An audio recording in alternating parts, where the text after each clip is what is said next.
usually wake up around 4 times a night. 'Cause I gotta pee. So I keep a little bucket right next to my bed so I don't have to rush around in the darkness just to get to the bathroom. And usually around the time that I gotta pee, I have a dream. But right now I just had a nightmare. Wasn't really a nightmare like, oh, I'm so scared nightmare. But it had nightmare elements. I think it has to do with the fact that I ate two Maruchan soups with chile uh, right before bed. So maybe that, you know, upsets my stomach and it gives me bad dreams. But I do like to relate my dreams to you guys. So I'm going to relate this one. And also the philosophical conclusions of it afterwards.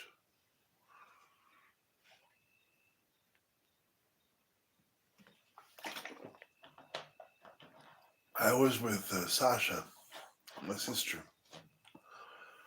and my dad, I think. And we were in this beautiful house with a bunch of like hippie, whippy people. And you can see out there. Um, there was a bunch of instruments in the house. There's a bunch of instruments in the house. There was like um,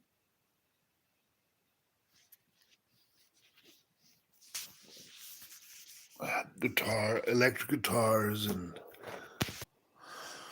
so battery and drums, and battery. Uh, there was a piano and electric guitar, and they. I think Jenny was also there. It was Jenny and Sasha, and my dad was there. And they said, "Well, let's go have dinner." And they were making dinner or something. But we had to leave the next day. It was like we had to go somewhere else and do something else the next day. And I was saying,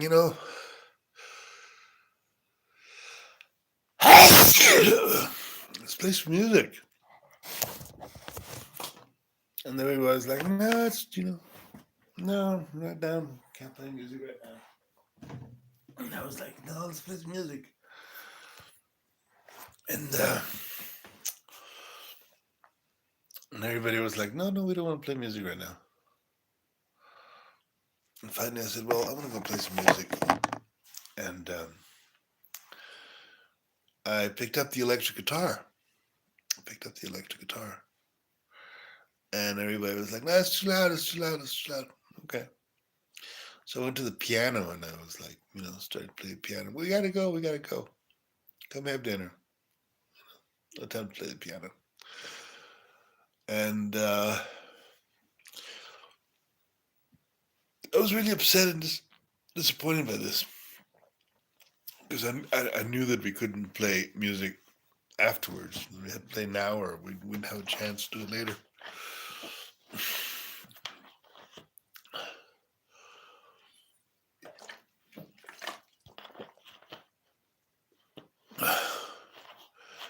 And somehow by being upset at that, I think Alice was always also there. My being upset at that um, took me outside. I went outside, and I could feel the rage, like, "Rawr." And suddenly, I was going all full demon possessed. I went outside into like a garden type of space, and there was this old shed. I want to say it was an old shed It was like, um, an old shed, and in this old shed, um, it was a very like demony vibe going on. Like some seriously demony vibe. Because he wants me to do this with some. Um, like some real demonic vibes going on in the shed, and I kind of knew that there was, and then I kind of like did the spider walk thing, go on all fours but backwards. I've seen a lot of exorcism movies. First one was obviously The Exorcist when was it Reagan walks down the stairs backwards, and so he's scared. And I did that to go into this shed, into this like demonic looking shed in the garden. And then I woke up. It was 1 in the morning, and I wanted to share the dream. But when I woke up, before I started sharing the dream with you guys, I had a number of like philosophical um, revelations, maybe conclusions, revelations about history and the fact that it's written by the victors, and the fact that I'm always because there was a pre-Hispanic aspect to the demon house. I think like maybe pre-Hispanic idols or something.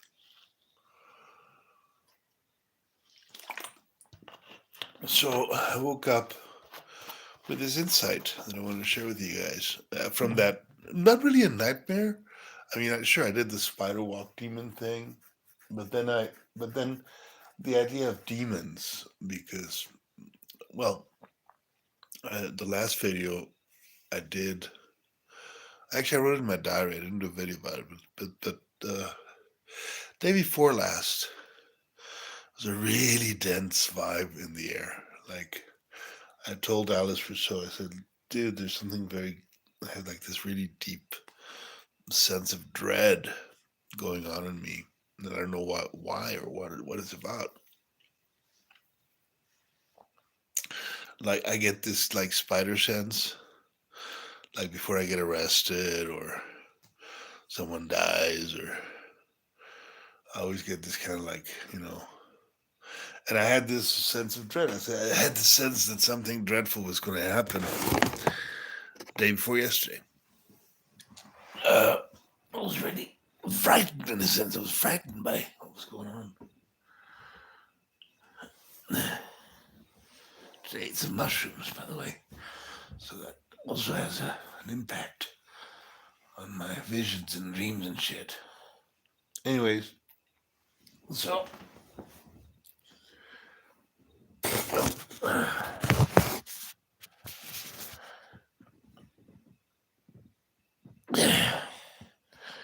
so I wake up and it's 1:17 in the morning, and I lay down in bed for a little bit,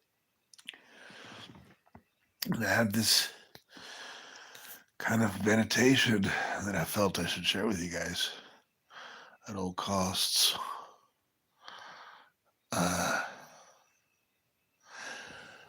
That history is written by the victors, right? So all the history of religion, all the demons that we call demons in Christian nations certainly are just all deities. Um,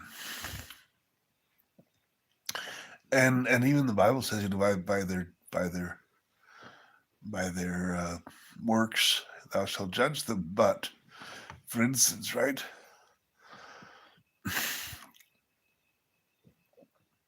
Jehovah does all these terrible things. He's a jealous God, and he sends the Jews to kill these people and to kill these people and that people. kill all the firstborn of the Egyptians, and all these sacrifices, blood sacrifices and shit. And then, like the old meme says, it's like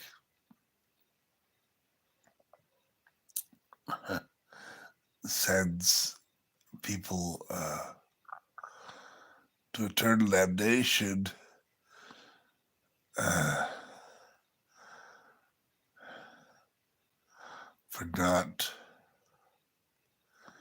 How does he a zombie sends his own son and kills him to save people from eternal damnation that he himself is putting them through? So it's like this weird. I'll find it out. I'll do a video about that. It's a weird meme. Anyways, that's the point. The point is,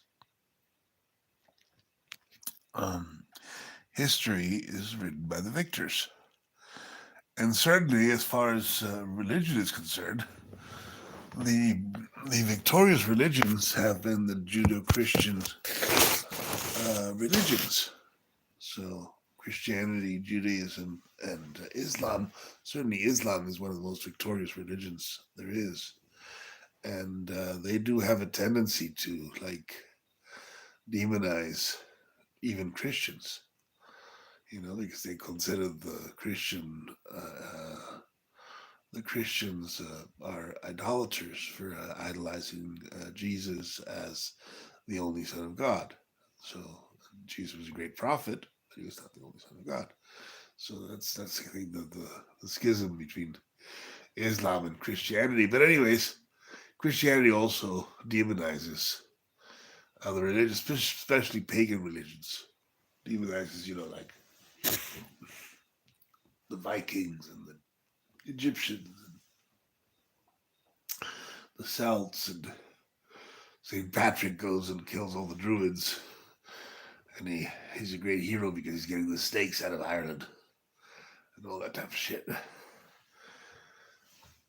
And obviously what happened here in Mexico with the Mayan codices, the books, the libraries, the Mayan libraries of knowledge.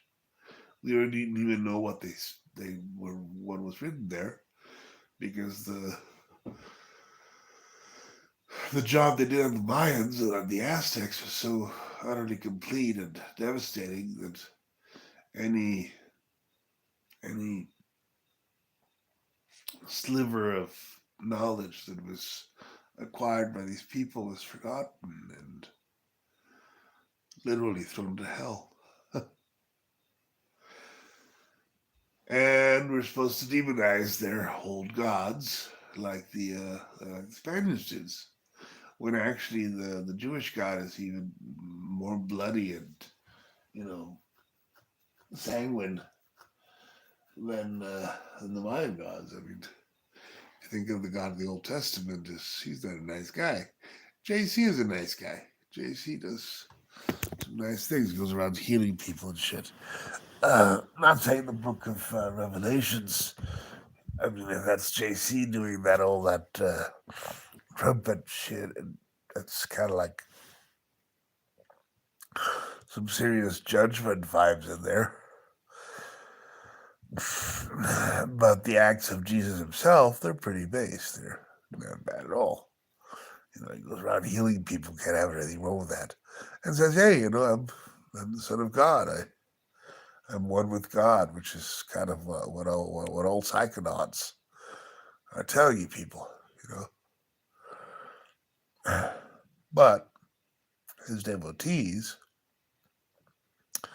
pick up on the old Hebrew God, Jehovah or whatever, his father, supposedly he's a rabbi, and they go to town on druids and magicians and tarot readers and everybody that doesn't agree with their dogma, kind of like the same thing the Muslims do. Not all the Muslims, the Sufis don't do that. Oh yeah, it's like a Sufi thing, I think, like a Sufi house. Maybe not. Anyways, when I fart, is it I'm saying bullshit? Fart or burp? I usually signs that something demonic was inside that made me say something stupid. I always take it like that, anyways.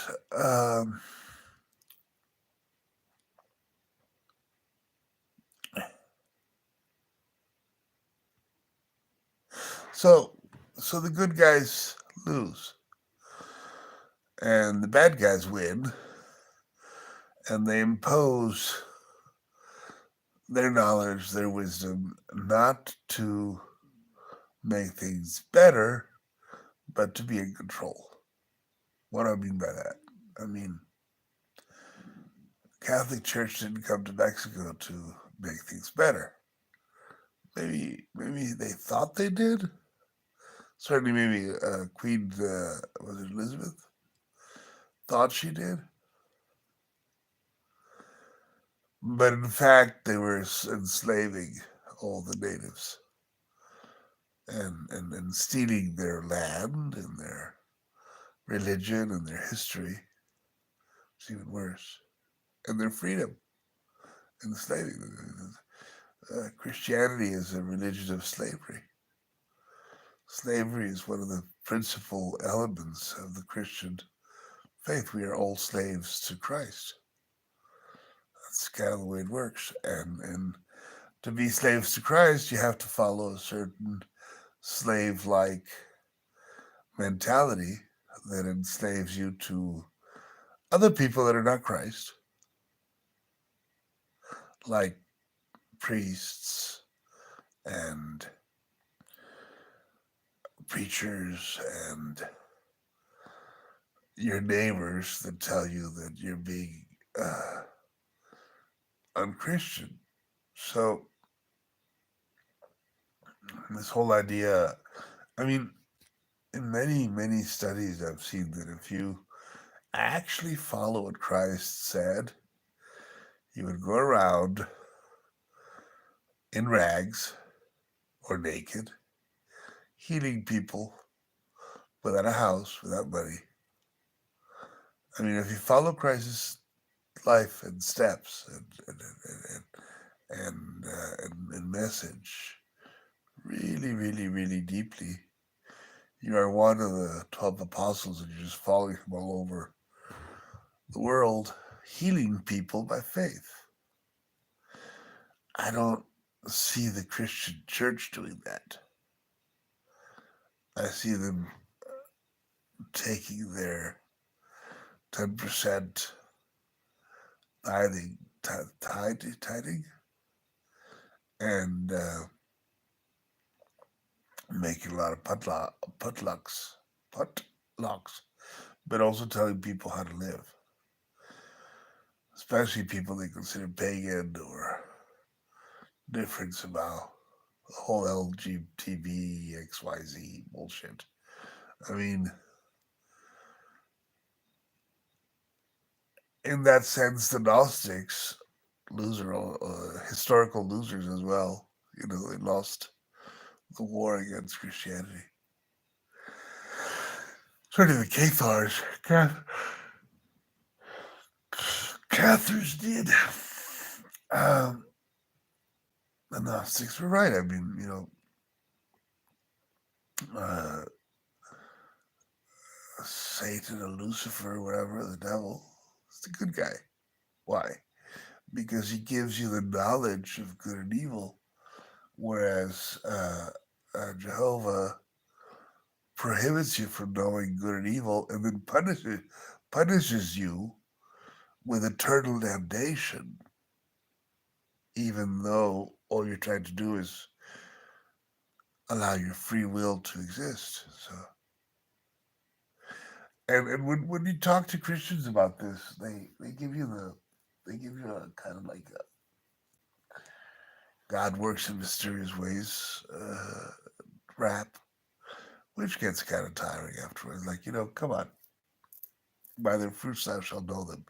What are the fruits of Jehovah in the Bible and one of the fruits of the devil in the Bible. And if you read it carefully, you get very clear message that God is the bad guy because of all the shit he does to people that are basically not even his worshippers. They're just, you know, innocent Canaanites and Egyptians and Moabites, and he hates the Nicolaitans, Nicolaitans or whatever. God wouldn't hate anybody. If God is God, he wouldn't hate anybody. I mean, why hate? He would have compassion. He would have, you know. So then we go to the Eastern religions and Buddhism and Hinduism, and certainly Buddhism gets it. It's like ahimsa, man. You know, and me lies on not hating anybody. You don't go hating on people. You know, you don't hate anybody. You just don't follow their bullshit. You know, if they want to go sacrificing their children to Moloch, man, that's their business. But you don't do as they do because you don't want to be sacrificing children to Moloch. You know, it's like, why would I sacrifice children to Moloch? I don't want to big, you know, get benefits of huge amounts of money and all that shit just to be killing kids and shit. It's like crazy, you know, crazy shit. Crazy. We sacrifice children. Come on, it's crazy. But we eat chicken every day.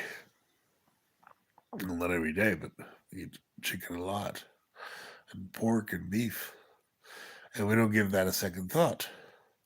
So then you go to the Hare Krishnas, and you know they don't eat chicken and pork, and have to admire their zest for demonizing anybody that does, because that's kind of what they do. They, you know, oh, you're a karmi, you're a demon who eats meat because you don't have yet the enlightenment not to do that. And well, the Zen Buddhists also didn't eat meat, but the Tibetan Buddhists do. You know, the Rinpoches, they eat meat because they're in the middle of the fucking, you know, Himalayas where there's nothing but meat. I mean, if you eat potatoes in the Himalayas, you don't really, you got to go miles and miles and miles to get just a potato. And, you know, a yak is just going to be there yakking a wild. So you just eat the yak. What was the point of this whole thing? I had a nightmare about becoming a demon, but becoming a literal possessed by demons, like in The Exorcist, and woke up with kind of like a very deep philosophical realization that maybe, just maybe, demons are not what we think they are. I mean, obviously, the demon was rage, which it was really weird. I wrote down in my notebook. I wrote because I was going to use it for my campaign, my Dungeons and Dragons campaign. I was going to go through the three in that paper that I put on the wall from the Bhagavatam. This is the three gates to hell are rage, lust, and greed. And I said, oh, okay, well, let's make the three guardians or the three salesmen for hell on earth would be rage, lust, and greed. And I wrote in my notebook as being Belphegor for rage, Asmodeus for lust, which is the guy that I have tattooed on my back, by the way, and Mammon for greed. So, and then I was going, and I saw a video or something. Belphegor is actually envy. It's not rage. The demon of rage, of the goetic demons, is actually Satan. Satan. Why is Satan the demon of rage? It's a very interesting question, which I should meditate on, because I have not even remotely sleepy. But anyways, back to the premise that I wanted to share with you guys, besides the fact that I had a nightmare about demons, and about being demonically possessed, for the rage that I get to play music with Sasha and my dad. And we get to use these amazing instruments that were just there because we had no time to do it. And that brought about the demonic rage inside of me. Weird. Anyways, yeah.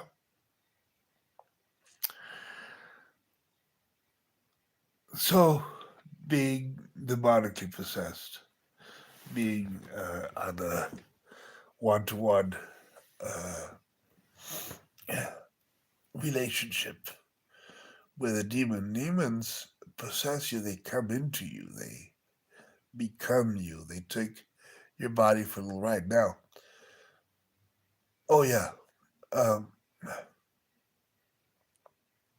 in the astral realm, the realm beyond life, where there's no time, no space, no good, it's just, there just is, there are no demons.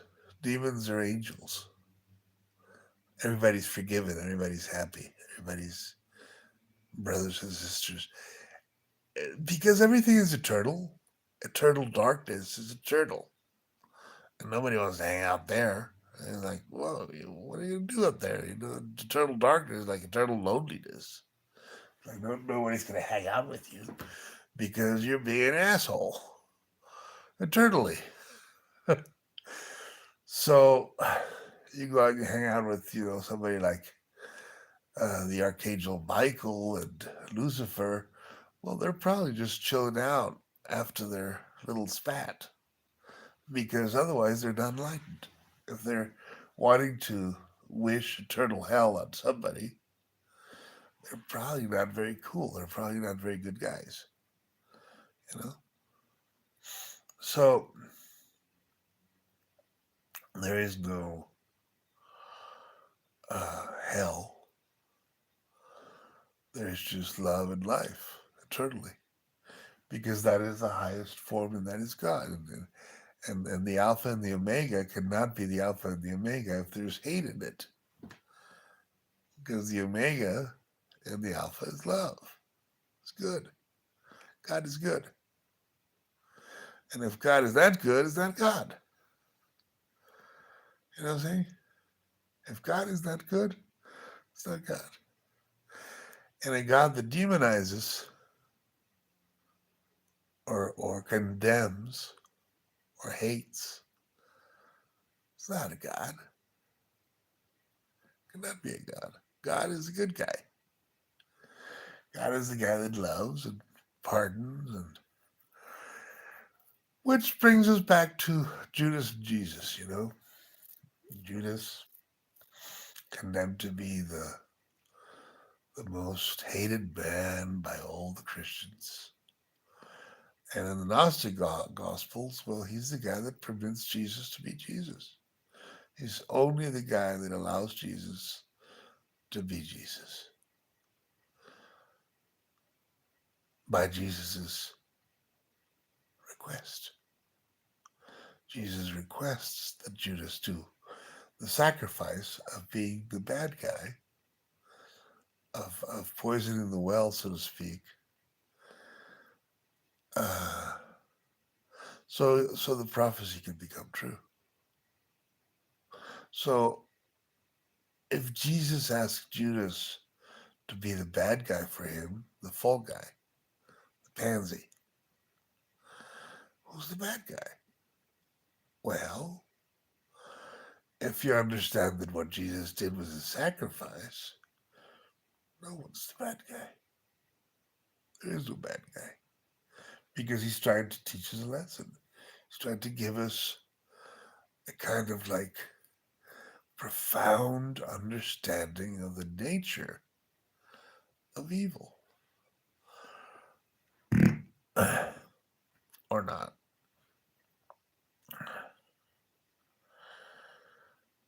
Uh,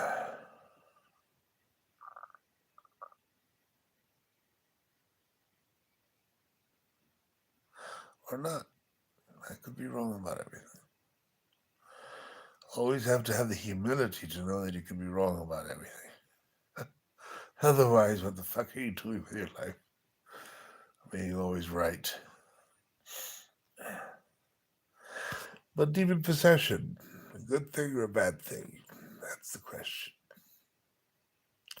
Certainly, I mean, doing the spider walk didn't seem very comfortable, and this whole when I become possessed by demons, which is something, it's a thing. uh, there's this kind of like roaring.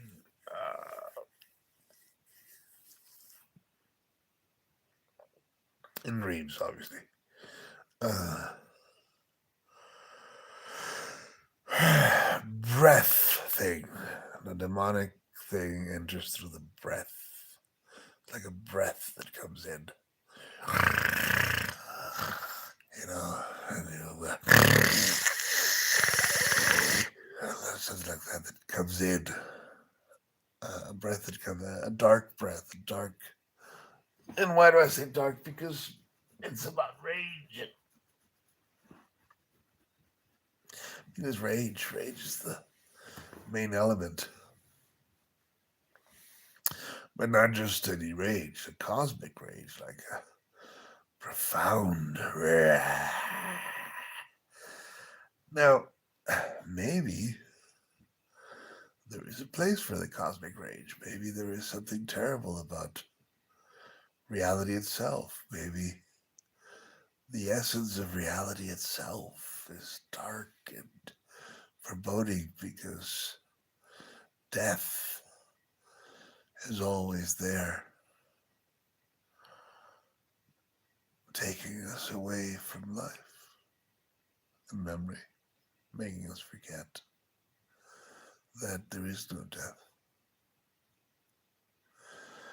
And then some crazy hippies come along and they give you some toad venom to smoke, and you are awakened to the fact that there is no death, and that existence is beyond life, and it's eternal. And life, the essence of entities that are born and die, is eternal. It's all over. It's all over the universe. It's like the whole universe is full with life, and it's also all just here. The entire universe in the eye of the monk, I used to say at the Zen Center. The entire universe in all directions in the eye of the monk. Smoke a little toad venom and you'll be able to relate to that. Big time. I mean, with your monkish toad venom eyes, you will see the beginning and the end of time, and you'll realize that it's all good, it's all life, and it's all um, manifest by love. We live because we love, and we love because we live. Life is love. And death is not love, it's just the absence of life. Things die. My mother died, right there in front of me. Three last breaths, and boom, it was gone. She was gone. It was not. She wasn't there anymore. And sure, I have her ashes over there in the above the chimney, and I talk to her occasionally, but she comes in dreams. We dream about her occasionally, not often.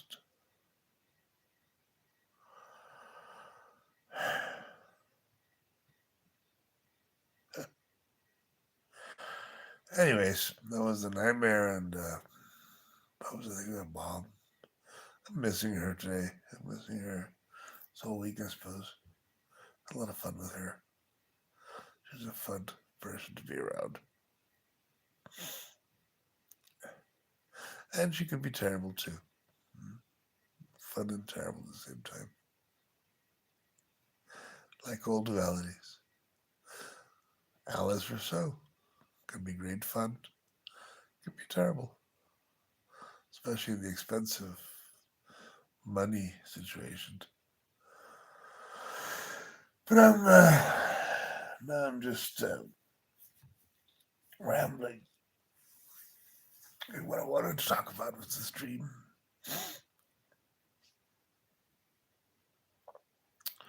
where I'm demon possessed and I do the spider walk to some type of woodshed in a big garden in a big house outside of a big house. And all this because I can't play music because we didn't have time to play music together. It's kind of weird. Anyways, peace out.